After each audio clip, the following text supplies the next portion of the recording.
I'll begin with a middling critique about the Titan plotline in episode 5. Titan, a criminal who claims not to be a criminal, even though the show goes out of its way to show you the criminal acts he commits, wants Invincible's help to take down Machine Head, the city's drug lord. Invincible doesn't really care, as it's not a world-ending threat, so Titan shames Invincible until he agrees to help. But instead of taking out Machine Head's businesses and dismantling his criminal empire step by step, Titan and Invincible just go and fight Machine Head directly, and after a tough fight with the assistance of the new Guardians, the heroes win, and Machine Head is brought to justice. However, because Invincible did not dismantle Machine Head's criminal enterprises, Titan just steps in as the new boss, taking control of all the criminality, and no one cares.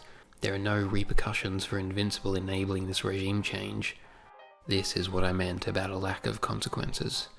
Sure, Invincible feels bad about Black Samson and Monster Girl being hospitalized after the fight, but he has no thoughts or feelings regarding Titan being the new crime lord, and it's never brought up by any other character.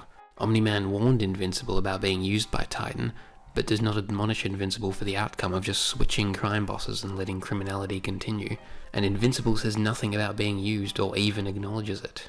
You may say that Titan was against the drugs and insurance scams, yet he's still the crime lord at the end of the season, so he must be doing something right to keep criminals like Isotope in line and complacent. Now we get to the meat. The show lies to you. In the plotline in episode 6, when Debbie investigates Omni-Man's bloody suit, she takes it to Art, the supersuit maker. Art says the oldest blood on Omni-Man's suit is the blood on Omni-Man's fists, deducing that Omni-Man struck first and therefore murdered the Guardians, which has a huge impact on Debbie's character. However, that bloodstain is a lie, as we the viewers can see. The earliest blood is on Omni-Man's chest and Red Rush's fists.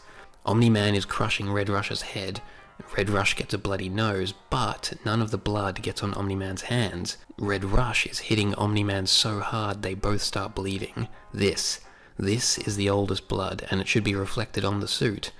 Blood doesn't get on Omni-Man's hands until after all this blood is on Omni-Man's chest.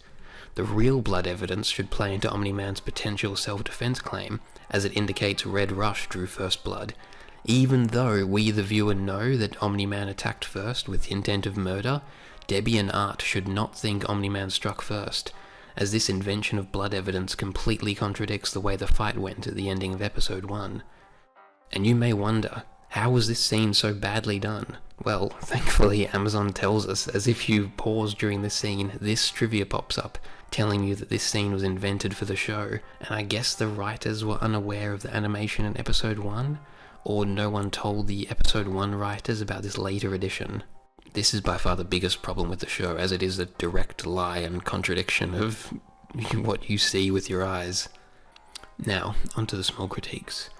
In episode 4, with the Sequids and astronauts, one of the astronauts gets infected by the Sequids, but no one discovers this, as I think this is what happened. A Martian shape-shifted into the likeness of the infected astronaut somehow during the escape, which is incredibly convenient. Between here and now, a Martian switches and gets on the ship, while the Sequid-infected astronaut remains and takes over Mars, and Invincible and the other astronauts can't realize, as they have the Martian shapeshifter amongst them, who travels with them back to Earth. It's so very contrived and convenient that the Martian shapeshifted into this astronaut, just so the Sequid-infested astronaut can remain on Mars to take it over.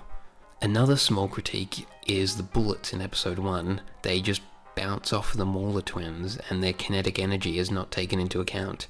These look to be high caliber guns, and their bullets don't even damage the Mauler twins' guns, yet one of the twins loses his eye to this small caliber pistol. These twins are incredibly lucky that none of these machine gun rounds, and none of these rifle rounds, get in their eyes. Same with this guy later in the episode. He's incredibly lucky none of the cop's bullets get in his mouth or exposed arm.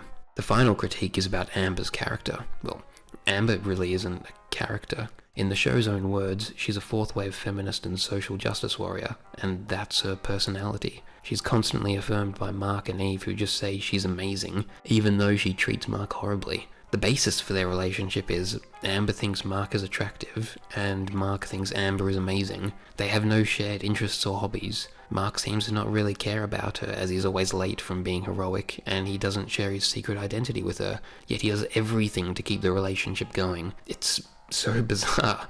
Mark acts like a completely different person around Amber, or when he's talking about Amber. He's all, ooh, I'm so nervous and awkward, ooh, you're so amazing, ooh. Normal Mark, hero Mark, is both confident and competent. Yeah, he's not the strongest and he loses fights, but he's trying his hardest to live up to his father's strength and reputation. But Amber turns him into such a weak simp.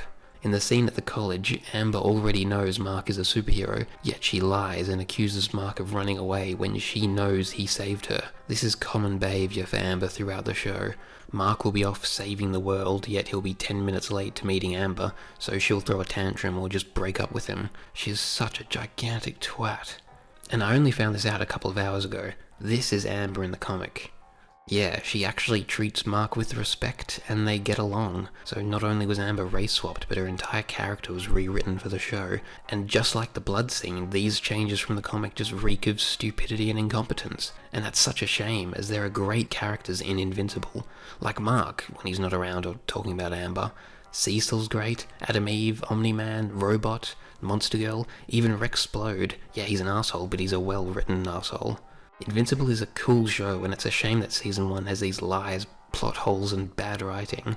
And as of recording, Season 2 comes out in like a week, so hopefully the writing has improved. But I saw Amber in the trailer, and I think Seth Rogen is still attached to the production, so who knows. See you. Bye bye. See you, bye bye じゃねえよ